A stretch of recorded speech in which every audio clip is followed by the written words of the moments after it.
మా ఛానల్కి స్వాగతం. ధనుసు రాశి వారికి అర్ధాష్టమ రాహు సంచార స్థితి దోష కారణం చేత ఆషాఢమాస పూర్ణిమ, ఆషాఢమాస బహుళాష్టమి సందర్భంగా ఎలాంటి విధి విధానాలు పాటించాలో ఈ వీడియోలో సవివరంగా సంపూర్ణంగా తెలుసుకుందాం.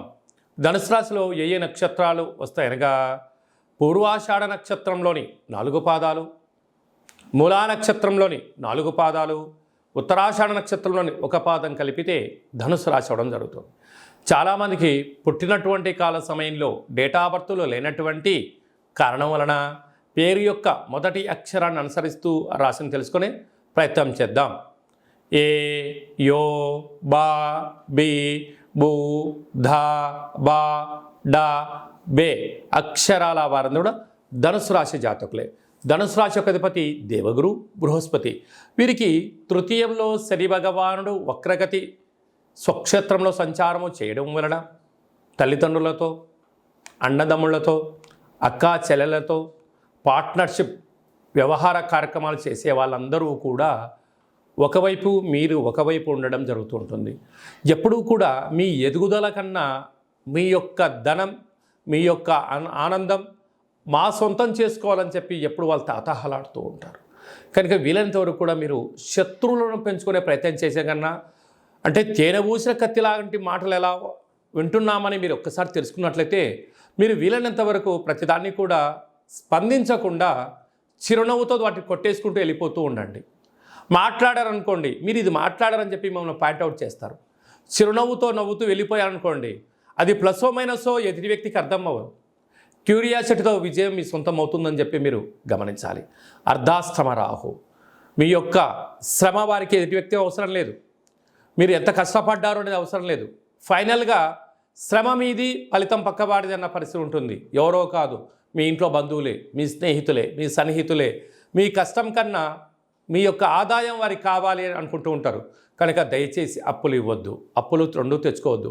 వీలైనంత వరకు మీరు ఏదైనా ఒక పని ప్రారంభించేటప్పుడు విజయం సాధించేంత వరకు మీరు మౌనంగా ఉండే ప్రయత్నం చేయండి. విజయానికి అడ్డంకులు ఉండవు అని చెప్పి మీరు గమనించాలి. అది కాకుండా 6వ స్థానంలో కుజుడు, 6వ స్థానంలో గురువు. అంటే ఒకవైపు స్థిరాస్తులు సంపాదించాలి, గృహాలు కొనాలి, వాహనాలు క్రయ విక్రయాలు చేయాలనుకుంటూ ఉంటారు. మంచి కాలమే, కానీ సమయం ధనం వృధా చేసుకోకుండా ఉండగలిగితే యోగం. పోతే అష్టమ స్థానంలో ఆయుస్థానంలో రవి, బుధుడు, శుక్ర సంచార స్థితి ఉండడం వలన చిన్న చిన్న విషయాలను మీరు ఆవగింజను బుద్ధత్వంలో చూస్తే అది గుమ్మడికాయలా కనపడుతుంది. కనుక అలాంటి విషయాలు మీరు పట్టించుకున్నట్లయితే నిద్రలేని రాత్రులు గడపడం, దీర్ఘకాలికమైన వ్యాధులు రావడం, అలాగనే శరీరంలో రక్తహీనత లాంటి కానీ, బ్రెయిన్ స్ట్రోక్ కానీ, నరాల బలహీనత కానీ వచ్చే అవకాశాలు చాలా అధికంగా ఉంటాయి.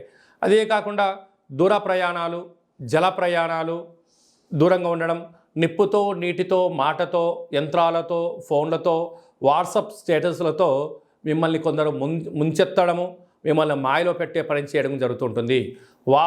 వాహన ప్రమాదాలు కొంచెం ఉన్నాయి, తస్మాత్ జాగ్రత్త. ఇలాంటి కాల సమయంలో మనకు ఆషాఢమాసం అనగానే అమ్మవారికి బోనం కార్యక్రమాలు చేస్తూ ఉంటాం.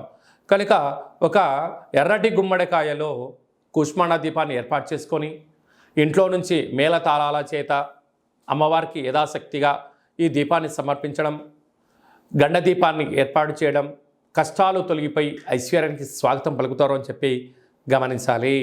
ఈ వీడియో మీకు నచ్చినట్టయితే లైక్ చేయండి, షేర్ చేయండి, మా ఛానల్ని సబ్స్క్రైబ్ చేసుకోండి. మేము చేస్తున్న ఆధ్యాత్మికమైన వీడియోలు అందరికన్నా ముందస్తుగా మీరు చూసుకోవాలి అన్నట్లయితే గంట సింబల్ ప్రెస్ చేయండి, పైన ఆల్ అనే బటన్ కూడా తెలియచేయండి. మీ క్షేమాన్ని ఎవరైతే కోరుకుంటున్నారో, లేకుంటే మీరు ఎవరి క్షేమాన్ని అయితే కోరుకుంటున్నారో వారికి కూడా ఈ యొక్క ఆధ్యాత్మికమైన సమాచారాన్ని తెలియచేసి భగవంతుడి యొక్క ఆశీస్సులు పొందగలరు.